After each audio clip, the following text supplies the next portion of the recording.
Hey y'all, welcome back to the channel. Today's video is going to be the 6-month-ish review of the �ＴYM5520CH. I say ish because I've had it for probably closer to 7 or 8 months. We've done all kinds of stuff with this machine, all kinds of videos on it. You probably found this video because you're thinking about buying a TYM and you're saying to yourself, man, are they really any good? Are they worth the money? What problems can I expect to have with it? That's what this video is going to be about. I'm going to tell you all about the experiences I've had with it, what I like, what I don't like, and yes, there's things I don't like, but man, there's a whole lot to like, and I'll tell you any of the problems that I've had with the machine. So why don't we just walk around it? We'll talk briefly about what it is so that you get an idea of what that is, and then I'll talk to you a little bit about my partnership with TYM with my channel. Long story short, we get to use the machine, they don't pay us any money, and I get to say whatever I want. So this is all my opinion, and there's one thing that you have to understand is that my name is on this, so I'm 100% going to be honest with you about my experience with it. Let's walk around the tractor, talk about the different stuff, and why maybe you're going to consider a TYM tractor, or if you have one, leave it in the comments, tell us what you think. So let's get to work. Okay, first things first, I tried to wash it, guys. It was absolutely muddy and filthy, and this is mud season here on the farm. We're in Middle Tennessee, and Middle Tennessee right now is just a massive mud pit. Anytime in the fall, or in the spring, really, you know, we get a lot of rain. There's no sun to dry anything up, and it's just, everything's muddy. Maybe I should have had it super dirty for you. I don't know. But okay, so as the name says, TYM 5520, it's a 55 horsepower tractor. It is a hydrostatic tractor, has a cab, which is what the CH is in the name. It has the TYM engine in it, which is also known as the Kook J engine, which has been absolutely awesome. I love the power plant in this thing. It comes with a really big bucket. If you opt for the loader lifts a bunch. You know, this is a really, really good light ag tractor, but it's going to be a heavy, heavy duty kind of homestead tractor. If you have 5-10 acres, this is going to be a lot of tractor for you, and for the value that you get, I'm not saying don't get a tractor this size for 5 to 10 acres, 20 acres. You know, this is super handy. I mean, there's all kinds of stuff that you can do with it, and the cab, you know, I'm a big advocate of the cab. A lot of people know that. It makes it a 4-season machine, summer, winter, spring, fall. You're always happy. The doors can, you know, open on both sides. These little windows don't pop out, but the back window does pop out or open up. So if you want to get some air in there, the air conditioning works fantastic. The heat will absolutely burn you out of this thing if you let it. Ooh, back in the cab, it smells like coffee in here. It's like heaven. Let's take a look inside the cab, and then we'll talk a little bit about the engine. So the cab I did not clean. Yeah, it's a little dirty, but it'll clean up real nice. Just have some dust and some stuff, man. I've been tilling and doing all kinds of stuff with it. The machine itself has, I'm squeezing in here, push button PTO. It has independent and automatic. Here is your regen, cruise control, hazard lights. You have a detent and a springing valve. Both of this, I use this one for the top link, and this would be for like if you want to have a log splitter or something like that. I do have a diverter switch on it, diverter valve, instead of a third function. I'd love to have a third function on it, but at the time when I got this tractor, they didn't offer that. There's your throttle, not a whole lot to it. You do have a stereo up here, some speakers, and over here is where you have your HVAC controls and your front rear wiper and your lights. There are lights all over this thing. Here's a 12 volt if you need some power, a little shelf to set some things, seat belt, suspension seat. Here's your 4-wheel drive and PTO 540 or 540E. 540E is economy. It's a premium thing to have on a tractor this size, and it's really nice because if you're going to use something that doesn't take a bunch of power, you could save some fuel. A, B, C, D, these are your speeds and gears. You can split the brakes if you want to, and then there's your turn signals and everything. And the steering wheel does come in and out. I think it's not telescoping, but you can adjust that. And there's your locking diff, and that valve will adjust your hydraulic flow. So really nice tractor. All the things that you would need. Really nothing that you don't need. It doesn't have draft control. It doesn't have some of the things that, you know, some of the bigger tractors would have. But as far as the size of it, it'll really just about go anywhere. I have not had it stuck yet. I've tried. The front profile of the tractor, it's a very, very nice looking machine. And when you get under the hood is where you really see what makes this tractor special. Got to remember how to pop that hood. already popped. Ugh. Okay, so this is the TYM Kook J engine, and it is legendary. Google it. You know, there's tons of videos out there. I'm not going to sit here and pretend like I know everything about these machines, but they're just fantastic engines. Very, very simple. You know, a lot of them, yes, it's 55 horsepower. It's going to have a DPF on it, which is a diesel particulate filter. 25 and under, you don't have to have it. 75 and up, you have to have DEF. This does not use DEF. But when it comes to the simplicity of the engine, man, I'm telling you, it is just, it sounds phenomenal. We'll fire it up here in a minute, let y'all hear it, but never had an issue with it. It 100% fired up every time. Looks like we need to add a little bit of coolant. Looks like it's a little bit low, but that's normal. You know, break in and different seasons. But interstate battery, high quality battery, which is great. 2 hood struts so it doesn't fall down on you. And you have plenty of screens here to keep the debris from, you know, clogging up your radiator. So the loader does come off. I'll be honest with you guys, I've never taken a loader off of a tractor. I know some people will say it can make it a little bit lighter, and if it makes it a little bit lighter, you know, you can mow better or save some fuel. I'm not taking the loader off. For me, the loader stays on the machine. I'll take the buckets off all the time because, you know, bucket's very heavy. This loader, to me, is just going to be part of the tractor. So take it off if you want to, but my preference is I just don't. I just leave it on there. It gets out of the way, and if I need to service it, I'll just bring the loader up, chalk these pistons and then, or hydraulics, and then go from there. So grease zerks everywhere. There are grease zerks, you know, all through the loader, on the chassis. All the serviceability is super simple because here's your oil fill, there's your fuel filter, oil filter. Everything's pretty much on the right side of the machine. Air filter is very easy to get to. So again, this is, you know, I'm just trying to walk around this thing and show you guys my experience with it, and so far it's just been phenomenal. It's been a great machine. For me, a machine should really get out of your way. It shouldn't be something that you're spending a bunch of time wondering if it's going to work. Is it going to start? Do you have to wrench on it? Do you have to fix something? You know, you're going to buy one of these new tractors, you know, a new TYM or another brand, because you want it to work every time. You don't want to spend time in the shop or spend downtime. Well, I have had 0 downtime with this machine. Every time I turn the key, it starts right up. Even when it's freezing cold, it's like 5 degrees. I didn't have any block heater or anything on it. Hit the glow plugs twice, boom, started right up. So I have a hydraulic top link on mine. I love hydraulic top links. I think they're getting more popular, but you know, if you don't have one, or if you're gonna be ordering a tractor, I highly suggest you get one of these things. It makes everything super easy. This has 2 sets of remotes. I do like that they color code it. So this is red, that's yellow. In the cab, the levers are, you know, they're colored yellow and red, which is, yeah, it's just a nice touch. It shows people are thinking. This is the reservoir to fill your window washer fluid. Slow moving vehicle sign would go there. You know, some upgraded lift arms to where you can actually pin these things in instead of having the turnbuckles. That'll kind of wear you out and get loose, and you know, you have to keep, you know, tightening them up. And then you can adjust your 3-point hitch to go in and out if you need to, just to make, you know, loading and unloading and hooking up to equipment easier. I have a quick hitch, which I like. It comes off and on once in a while, but really it makes me hook up and get going much quicker.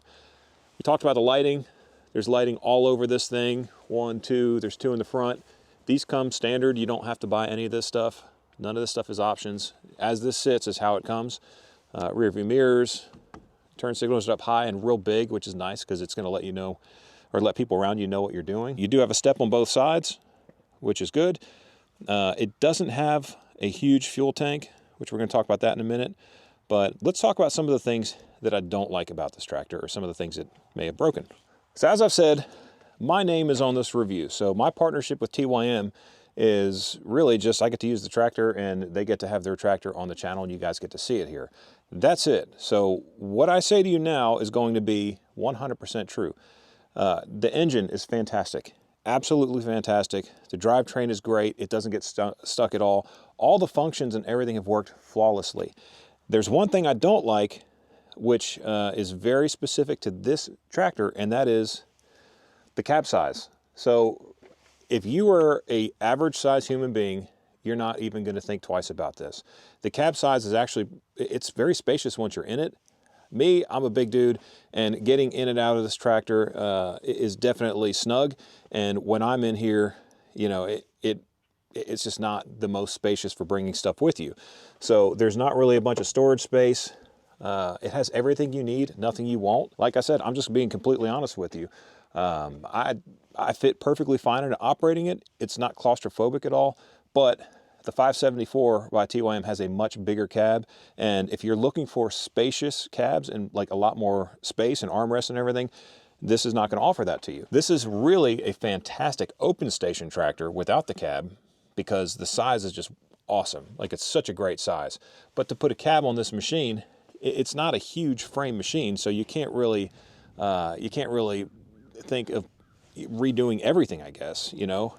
This part here, you know, maybe this could come out some. I don't know. I'm not an engineer, but being completely honest with you, if you're a big dude or a big woman, you know, this is not a huge cab. So that's one thing I think that you should consider. The second thing I don't necessarily love about it is the stereo.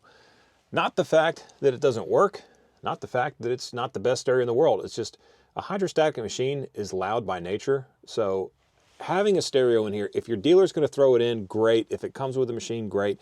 Don't spend the extra money and have a stereo put in there. Go buy yourself a set of these, you know, 3M work tunes or whatever they are. And they're about 75 bucks and they work great. It's going to protect your hearing. You'll hear better. And I think you'll just have a better experience because it's just too loud in here really to enjoy hearing the music. You know, a hydrostatic machine whines by nature. You know, Kubota is known for whining. John Deere's whine. They all whine by nature because it's what a hydraulic motor does. But it's also insanely convenient. So just something to think about. Okay, now what have I broken?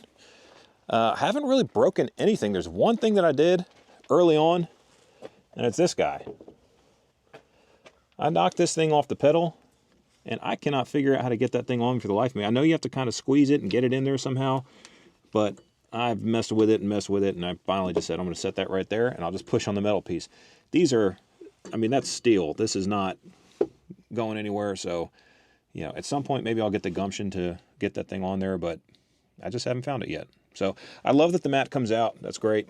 You can clean everything, which will, you know, this thing will clean up real nice. But, yeah, another thing I don't like is that at the time, it did not come with a third function. A diverter valve is better than no diverter valve, but a third function really is superior. And I mean, I think that that's what you're really going to want. If it comes with a third function, get the third function. Okay, the final thing that I don't like about this TYM tractor is no longer on the TYM tractor. So there's a PTO guard typically that comes, you can see where the paint scratch off where I took it off, a PTO guard that goes on here, and it comes out and it protects anything from jumping up or the PTO getting loose. Well, for me, it was incredibly difficult getting my hands around that thing and getting the PTO shaft on there. I took the PTO guard off. A lot of other people do it. I suggest you keep it on there. It's safer with it. Y'all do what you want to do. But I took it off and problem solved. No more issue. Oh, one other thing that I don't like is I feel like it could have a bigger fuel tank. The fuel tank, I believe, is 11 gallons, which is not a lot. And I feel like I'm fueling this tractor more than I usually would. But a big part of that is that diesel engines will break in. As they break in, they get more fuel efficient. You know, early on, my 73 horsepower tractor, I thought that thing was like, oh my gosh, this thing's gonna cost me a fortune in fuel. But eventually, once that engine broke in, it's like I never put fuel in. It's amazing. So as this thing breaks in, continues to break in, I think that it'll get more fuel efficient. The fuel tank's just a little bit small, but it's not a huge tractor. So, I mean, you kind of have to weigh what is and is not important to you. Let's talk about some of the things I love. I love, oh, see, it is a little tight for a big dude. I love when you're sitting here in the seat, how everything is at your, you know, it's ergonomic. It's, you know, everything's at your fingertips. I have the loader control right here. I'm not reaching my arm. I'm not stretching out someplace. It's not in a weird spot. It's a very comfortable spot right here to where I can operate the loader, not think twice about it. The throttle, you know, the throttle's in a great spot. The cruise control works fantastic. You know, what you do with cruise control is you find your, you know, the right speed on the hydrostatic, on the hydrostatic pedal, hit the cruise control, it will lock that, and this way you're not pushing down on the pedal forever. PTO works great. All the hydraulics work great. Like, there's really very, very little to complain about. That's why I'm like, man, I know that people are going to love the fact that I'm saying, man, this is a great tractor. I really, really like it. And And you say, well, you're not being honest. You need to tell us the truth. Well, the truth is, it's been an awesome tractor. You know, there's a couple things I don't like, which I've kind of shared with you guys.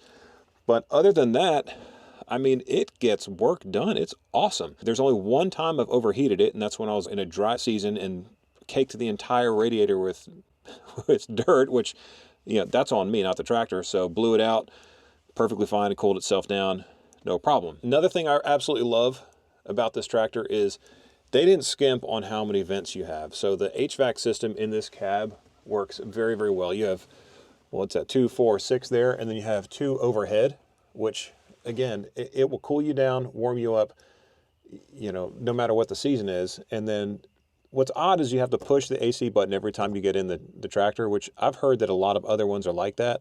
I've had tractors where we didn't have to push AC, it just like defaulted to it. But again, it's a preference thing. Yeah, you have a little bit of storage, you know, cup holder, which will fit, you know, coffee tumbler or a big tumbler, which is good. That's important to me because I like bringing stuff along with me. And other than that, y'all, all I can say is that I would not have gone into a channel partnership with a company that had something that I thought I was misleading people about, because, you know, maybe the machine was not as good, or maybe it was just kind of, you know, these are value-oriented machines. But man, you get a lot for your money, and there's a much more expensive, nicer, you know, machines that I feel like you kind of settle because this has some stuff that those don't. Yeah, final thing, I mean, it has a bucket level indicator, which is nice. You know, a stand if you want to take the loader off. It's just a great tractor. So for the 6, 7, 8 month review, whatever it is, I think that I would tell you guys, man, I'm tickled. If I would have bought this tractor, I would have had zero issue telling you, hey, I would buy it again. The only thing that I would probably consider doing for me, being a large human, is potentially, you know, go sit in some of the other ones, sit in the 574, sit in some of the other ones and say like, hey, am I more comfortable in this? And I may have still landed on this one because I really do like it. It's a great machine.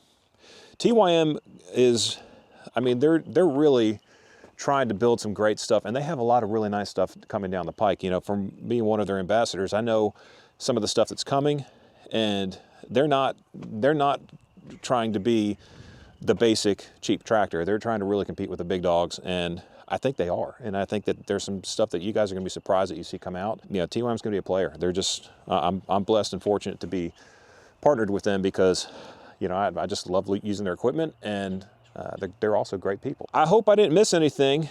This is just a very, very brief, quick video to talk about, you know, my experience so far with this tractor, and I'll do more of these. If there's more stuff you want to know about, if there's more that you guys say, hey Joe, I'd love to hear about this or that, let me know. I'm happy to do it. I just know that I've had tons of questions about, are they really any good? Are they worth the money? You know, who's going to repair it? Who's going to do this? Who's going to do that? Like, man, it's been great. I don't know what else to tell you guys. Like, I'll change the oil myself. You see how the serviceability is. Like, that'll be incredibly simple. They're not complicated machines. What I love about the engine and the Kookje engine, again, do some research on that. The TYM branded engine now, but is, you know, in the past it was called Kookje.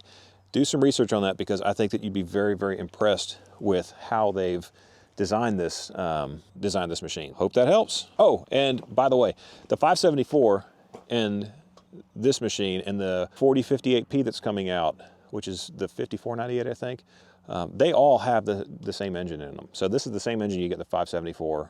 It's no different. It's just a little bit different of a setup. This is the legacy Branson model, and the 574, I believe, was a original TYM model. So Branson was purchased by TYM, and you know, I have a 2515H, which is a legacy Branson model, and what I can say is that I'm just tickled with both of them. They're great machines, y'all, and if you're thinking about buying one, tell me what you're looking at. I'd love to hear. And again, if you have questions about what's my experience been, what would I get for a certain amount of acreage, you know, what kind of implements are you trying to pull? You know, I have pulled heavy stuff on this. I've put the brush mulcher on the back of this machine that I had on the back of my 73 horsepower machine. If you guys watch the channel, I mean, everything we have out here, you know, the rotary cutter, the flail mower, the tiller, all of those different things have been on this machine, and it has run all of them flawlessly. There's been zero hiccups. So I love this power range too. That 55 horsepower range, you can, you know, use just about any 6-foot implement. They're pretty reasonably priced. It lifts a ton, man. It lifts, I believe, 3,300 pounds in the back. The front will lift about 2,000 pounds, 2,200 pounds, I think. So it's a great tractor. So I appreciate you guys watching this video. If you've not subscribed, please do so. Give me a like if you enjoyed what you saw. Let me know if you have any questions or comments, and I'll catch you in the next one. Joe the Farmer, we out. I know, I forgot to start it for you, let you hear that engine. So let's do that now.